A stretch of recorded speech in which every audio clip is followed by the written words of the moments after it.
You have big creative goals, right? But maybe you're struggling to move forward and make that progress to actually achieve those goals. Well, you're in the right place because in this video, I'm chatting with my friend and productivity expert, Monique Malcolm, about how to actually achieve your creative goals within 90 days. Monique is an author, podcaster, and founder of Take Tiny Action. And that's exactly what we're going to be discussing in this video, how to break down those big, lofty goals into smaller, tiny actions so that you can get more stuff done in a faster period and reach your creative potential. So let's get into it. Hello, Monique. Thanks for joining me and talking all about how to achieve your goals within 90 days. 90 days, 90 days. Why That is is that number. So why is 90 days such a helpful number for achieving creative goals and kind of breaking it down into something that feels actionable and doable? Well, I like to think about 90-day goals because planning for the entire year is really hard. I'm going to be honest. I know that in the past, you probably heard people say, like, what is your 10-year plan? What's your 5-year plan? What is your 3-year plan? And I'm going to be honest, I can't tell you what my plan is sometimes by the end of the week. So, how am I going to plan a goal that is supposed to be 5 years out? And then I today, the person I am right now, has to figure out that plan. It's a lot. So 90 days for most people is more manageable, especially since we tend to operate on like quarters. People understand quarters and how that all works. So it's a really good time to be consistent, see some progress, um, and then make adjustment if you don't really see any progress. I think anything longer than that is probably too long for most people. Anything shorter than that, it's probably not enough time to really have like data progress to measure against to see like is the thing you're doing really working.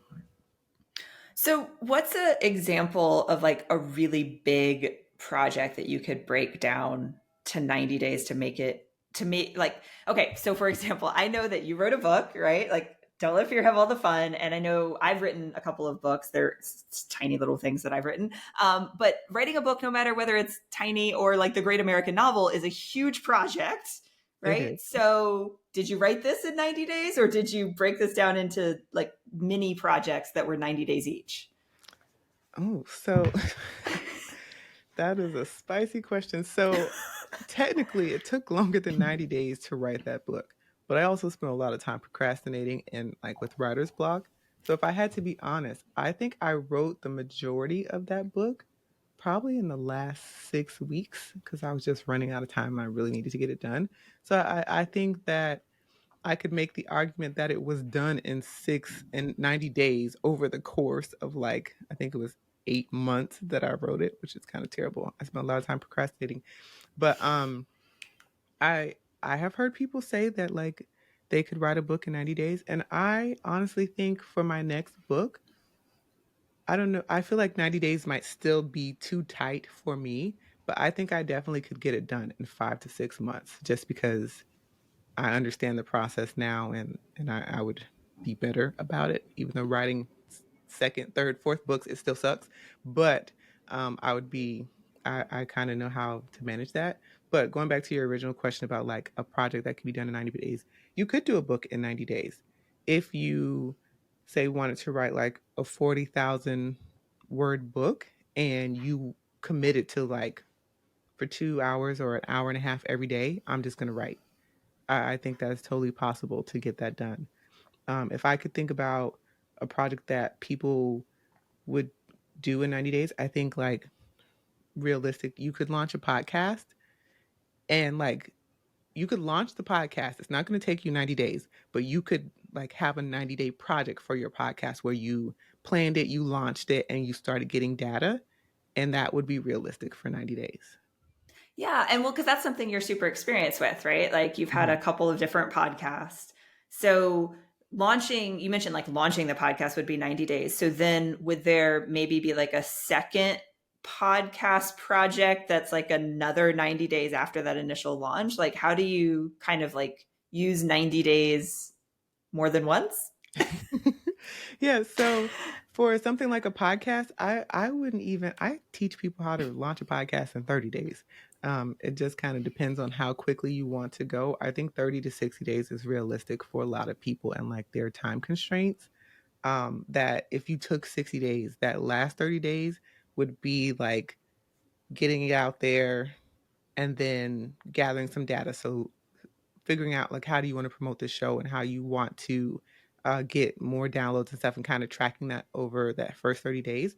But if you wanted to, let's say 90 days later, continue on with that podcast process, then I think a lot of things could be repeated. So in that 90 days, like the second round of 90 days, you're going to be one focused on tracking data over 90 days because you want to know like what am I doing that's working. So you might want to pick one marketing platform to use and like go all in on that and try to test some different things out, whether it's I want this to be on Instagram, or I want to share snippets on TikTok, or I want to write threads that are related to my show. You would do that over a 90-day period. That doesn't mean that you have to do it every day, but you would decide like how often am I going to be posting these snippets from my show at in this platform and then tracking that. As far as like the content creation, well, great. Are you a weekly show? Yay.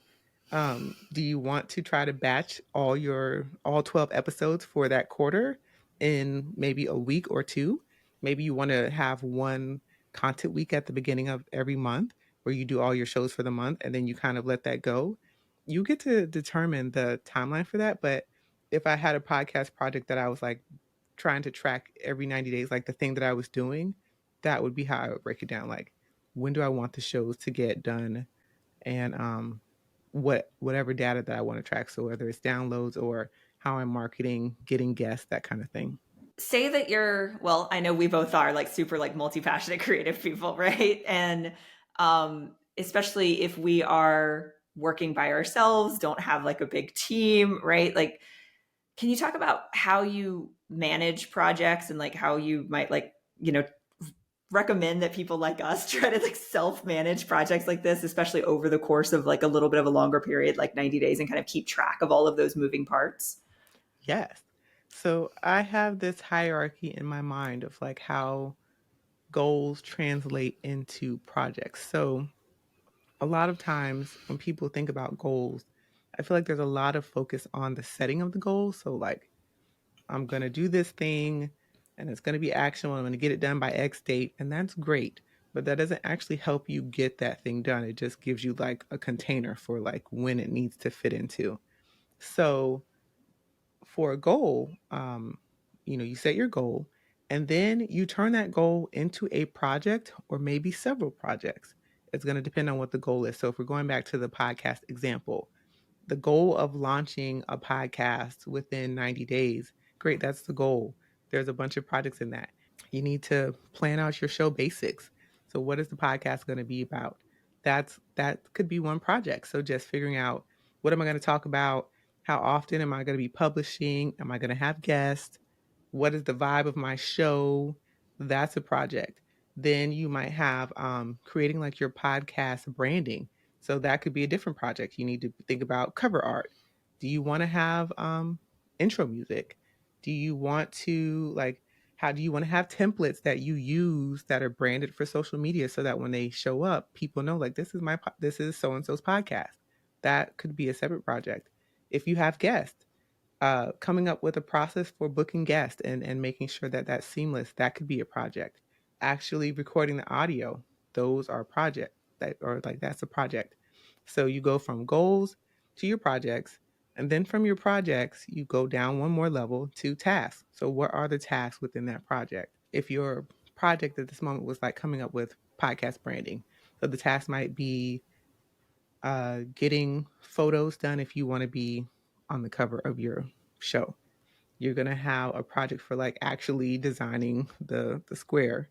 You might have a project that is getting, I'm not project, sorry, your task might be designing templates for sharing on social media. These are all tasks. But a lot of people stop there at the task.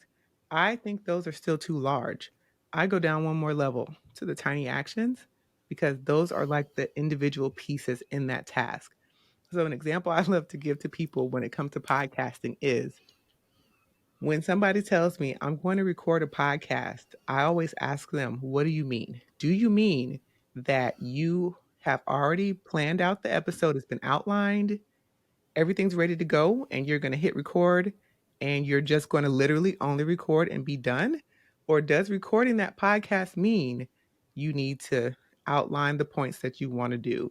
You need to write your script. You need to, I don't know, come up with pictures for your episode. Do you need to then sit down and record, and then you're going to edit it, and then you're going to upload it? Because those are two different things. And one of those is a task, and the other one is a tiny action. The tiny action is saying, I'm going to record the podcast, and it's literally only you sitting down to record the podcast. That's the tiny action. The other thing was a task list of things that you wanted to do. And this is why people get frustrated and feel like they don't have enough time, because they're not really clear on, did I need to do a task, like a series of things, or did I just have like one solo action that I need to take in this moment? That's the hierarchy for me. It's like, whatever the overall goal, turning that goal into a project or a series of projects if I need them, breaking that project down into tasks. So, what things do I need to do to move this project forward?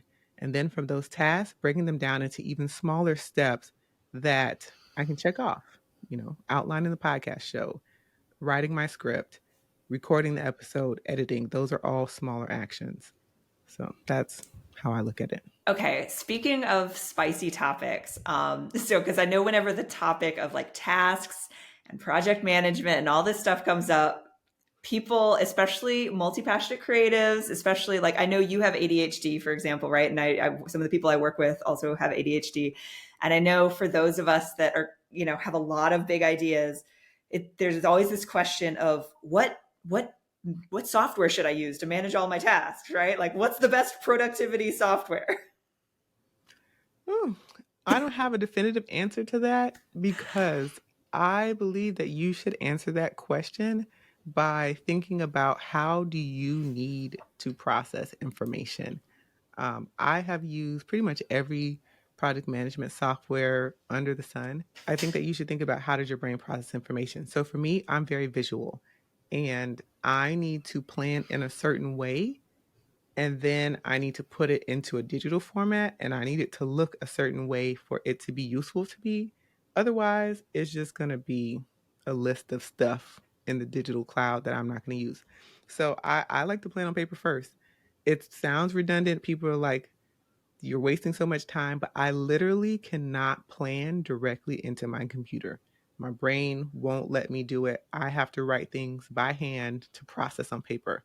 So I have a lot of post-it notes of different sizes so that I can break down ideas. So I have post-it notes of a specific size that I like to like use for planning projects and like getting out all those tasks. Usually once I get the tasks, I don't necessarily mind doing, like, taking tiny actions and putting those directly into the computer, because a lot of times I usually know what that is. But the big ideas of like how things need to move, dates and stuff, I like to do that all on paper and then put it in the computer, and then kind of move things around if I need to. But as far as project management systems go, you have a lot of options. Are you a person who likes things to live in lists? If you do, pretty much every project management to-do list app has a list view. I love things to be in the Kanban view, because I like to see processes flow through. So if I'm doing like podcasting stuff, I like to have a Kanban board. You have these columns and you move that task through the board. So I like to see it go from like idea to planned to outlined to record to edit. I like to see that flow, and especially if I'm doing multiple episodes at one time that might be in various stages, or I might have somebody helping me with things. It's really helpful for me to look at the computer and be like, okay, great, this is an edit right now. It needs to go over to upload, and then that'll be done. But that might not be how you plan. So the most important question that you need to ask yourself is, outside of like, what is the best software to use? You need to ask yourself, how do I need to receive and process this information? Is it enough that you just see it as a list? Then great. If you're a person who just likes to have like a list with giant tasks and you just know to do the tiny actions, that's great. I like to see not only my task, I love to see the subtask. I love to check off those things. That makes me feel like I'm progressing. Some people can just have a task that says like record episode with Mallory and like they know what to do and they'll do it. I'm not that person. I need it to be like record episode with Mallory. So what parts of this am I responsible for? Okay, so I need to come up with some topics. I need to have some questions. Like I need that checklist of things to keep myself on track.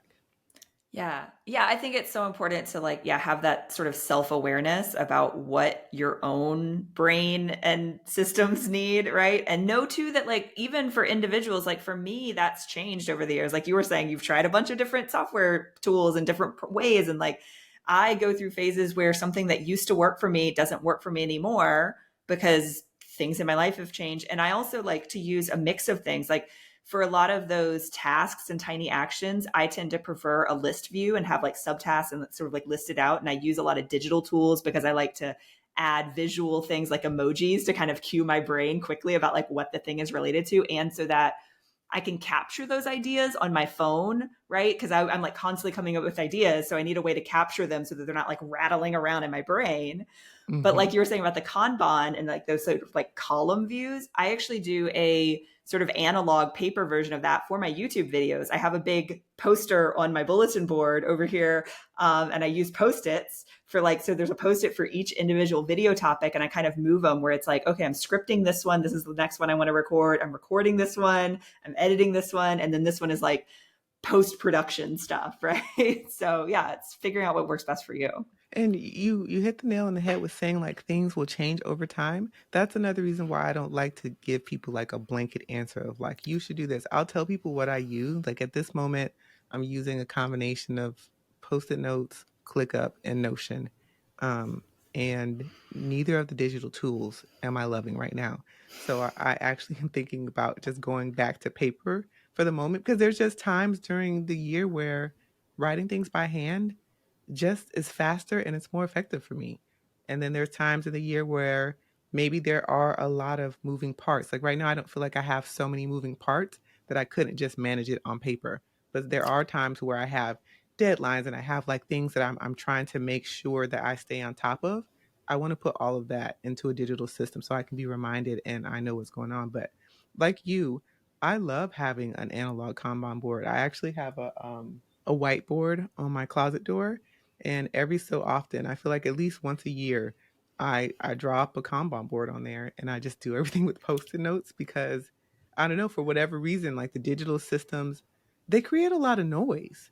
And I think that's kind of like the quiet secret of productivity people and productivity apps. I feel like there's a lot of quiet snark on Reddit boards and like the Notion forums and the ClickUp forums about how like all these productivity tools are just we're just tweaking them. We're just tweaking them more and more instead of actually like getting in there, planning what we need, using them for what we need. We just get in there and we just play around with them and like tweak them and make more features.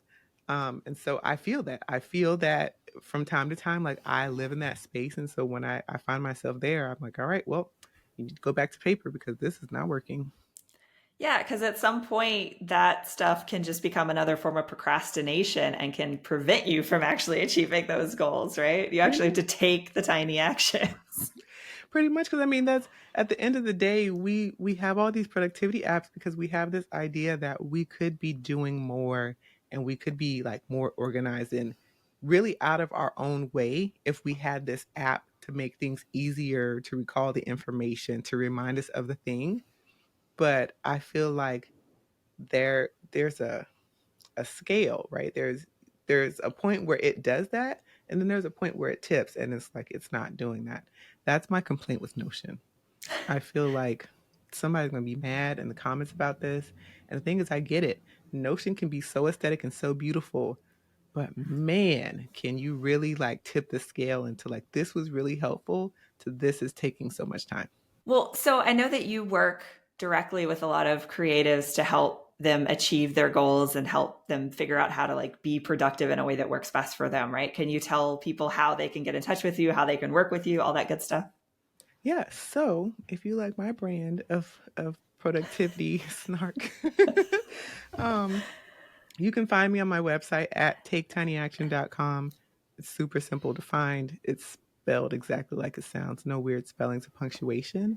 And you can find more details about me and what I do there. If you are interested in having somebody that's going to help you like actually get things done and help you make time and space for that, then I'm your girl because I want to help you do things. And I don't want to have you sitting on endless calls with me talking about what you're going to do. I actually want you to do it. Well, I so appreciate you doing this and being here with us, Monique. Thank you so much. Thank you for having me.